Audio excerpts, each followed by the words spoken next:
Salut, c'est Alex d'Immobilier Lucratif. Donc aujourd'hui, je vous parle d'un sujet extrêmement important. Donc, comment faire de l'argent en immobilier? Donc, c'est peut-être une question que vous vous posez actuellement si vous débutez en immobilier. Donc, vous voyez le monde investir en immobilier et vous vous demandez, bon, mais comment est-ce qu'ils font de l'argent avec ça? Donc, c'est possible que vous vous demandez ça. Si vous êtes déjà investisseur immobilier, je suis convaincu que vous le savez déjà. Donc, aujourd'hui, je vous présente comment faire de l'argent en immobilier. Il y a trois vecteurs extrêmement importants. Donc, je vous présente ces trois vecteurs-là et après, vous pourrez peut-être investir en immobilier. Et je vous conseille d'écouter les trois parce que les trois sont extrêmement importants.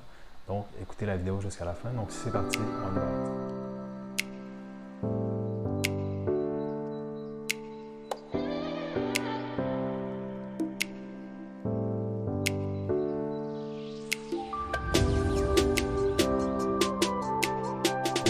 Le premier vecteur qui permet de faire de l'argent en immobilier, c'est le cash flow. C'est celui le plus important. Le cash flow, qu'est-ce que c'est?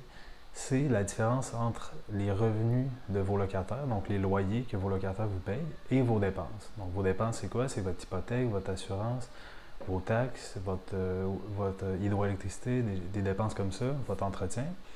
Et quand vous soustrayez tous vos loyers, donc par exemple, vous avez trois logements qui sont loués à 1000 $ chacun, et vous avez 2000 $ de dépenses, il reste 1000 $.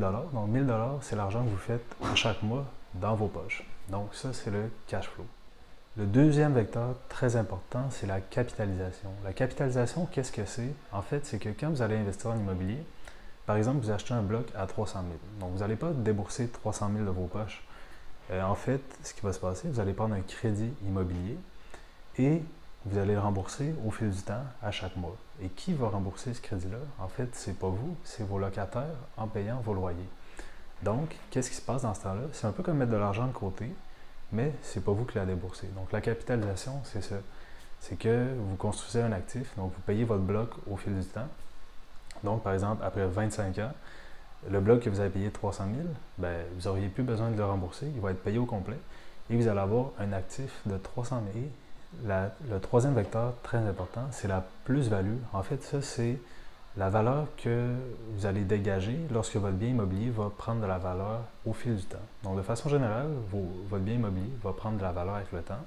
Par exemple, vous achetez votre bloc de 300 000, ben dans 25 ans, il ne vaudra plus de 300 000, il va valoir 500 000. Donc, en plus d'avoir payé tout votre crédit immobilier, vous allez avoir fait un 200 000 de plus, c'est-à-dire la différence entre le prix que vous avez payé et la valeur de votre bien aujourd'hui. Il est également possible d'investir en immobilier et d'acheter un bien très peu cher et le revendre plus cher. Donc, acheter à 300 000, revendre à 400 000 un an plus tard. Donc, ça, c'est grâce à la plus-value que vous avez générée. Vous allez générer 100 000 $ en plus-value. Donc, voilà pour les trois vecteurs d'enrichissement en immobilier. Donc, comme vous voyez, c'est pas très compliqué. Il y a le cash flow, la capitalisation et la plus-value. C'est ça qui permet de dégager la richesse en immobilier. Donc, c'est comme ça que plusieurs personnes sont devenues riches. Et maintenant, peut-être que vous vous demandez comment je fais pour investir en immobilier. Donc, pour répondre à cette question-là, je vous réfère à ma prochaine vidéo. Je vous explique comment investir en immobilier, donc par où vous devez passer, quelles sont les étapes. Sinon, vous pouvez regarder également mes autres vidéos sur ma chaîne. Je vous invite à vous abonner. Donc, je publie des vidéos 1 à 2 fois par semaine. Donc, vous pouvez vous former avec ça gratuitement. Sinon, j'ai également une formation qui va être en description qui vous permet de vous former en immobilier. Donc, comment acquérir votre premier bloc. Donc, vous pouvez regarder ça aussi. Si vous ne voulez pas dépenser d'argent, il n'y a pas de problème. Tout le contenu que je offre sur ma chaîne est gratuit et est très pertinent pour les investisseurs immobiliers. Donc, sur ce, je vous souhaite des bons investissements immobiliers, des bonnes formations et on se dit à la prochaine pour une autre vidéo.